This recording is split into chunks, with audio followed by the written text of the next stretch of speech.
Tanzania, East Africa, a country rich in history and heritage. Its land stretches from the blue waters of the Indian Ocean to the red, dry regions of Dodoma and beyond. Tanzania kisses the sky at the highest peak in Africa at Mount Kilimanjaro.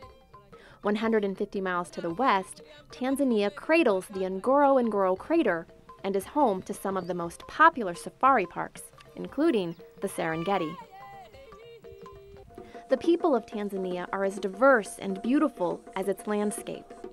It is the motherland of more than 120 tribes, each with its own language. Although Swahili is widely spoken, some still communicate in their tribal tongue, but only about 30 of those languages are written. Wycliffe Bible Translators and its affiliate organization, SIL, are working to change that by translating the Bible into native African languages.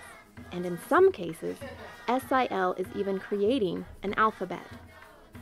I was among a team of 6 from Evangel Church in Kansas City, Missouri, that toured the facility in Dodoma, where one of our own, Rachel Morgan, serves as a supervisor, ensuring the accuracy of translated literature. It was there we met Pastor Emmanuel Doe, who proudly hails from the Burungi tribe. He said at first he didn't see the need for the Bible to be translated into his native language because Swahili is so widely spoken. I thought that the Swahili language is understandable. Everyone in the church, he has a Swahili Bible and he can understand. But Pastor Doe said one day he felt compelled to preach in his native Burungi language.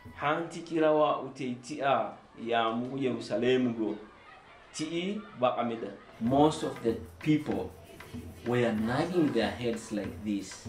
It's like the word was penetrating to their hearts. So that was a sign to me that yes, now there is a need for the word of God to be translated into mother tongue. Afterward, Pastor Doe heard from his own congregation. The grown-up people, they are saying, today we got the message. We really understand what we have been preaching about love.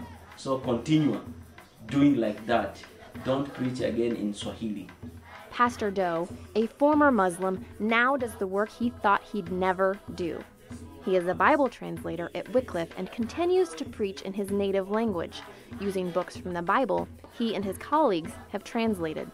The great impact is seeing that people turn their hearts for the Lord. They are now praising and worshiping the Lord through their mother tongue.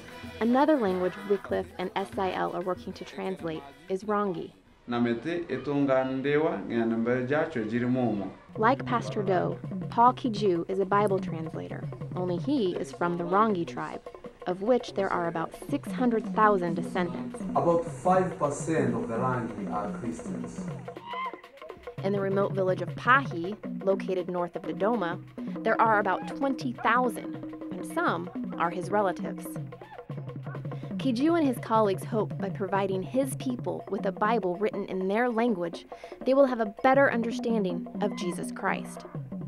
To help with that endeavor was the June 2013 construction of the first ever Assemblies of God Church in Pahi.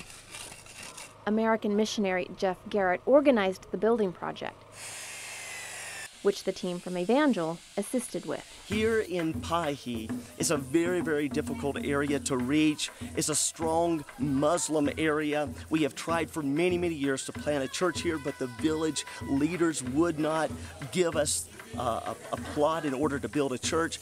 And so we have had a mighty big breakthrough in seeing this church established here. Because the local villagers were fully capable of constructing the church on their own, with the exception of monetary donations, I struggled in the beginning with understanding why we were really there. They didn't need our muscle, our so-called expertise. They were fast, tireless workers, fully acclimated to working in the heat, unlike many Wazungu, or white people. Then Jeff Garrett and his wife Wendy explained to me why we were there in just one simple word: relationships. You know, one thing that you can't do with money and that is build relationships with the people. Money does not build relationships. Money does not reach into the darkness. It's people going into that darkness that makes the difference. And he's right. Though separated by a language and culture, our differences were not so great that we did not form a strong, brotherly love for the people we met. Like Antoni, a young Muslim man who showed up at the church's build site, curious but reserved. He returned on day 2, his shyness eclipsed by his desire to help. He volunteered to perform some of the most daring feats needed to build a Christian church that he, as a Muslim, refused to worship in. Antoni was one of many who left a lasting impression on us. Only God could use the curiosity of a young Muslim to help build a Christian church in a remote African village. Also living in Pahi is this little girl, Happy. And as her name suggests, she radiated joy and reignited within me a love for Tanzania's children.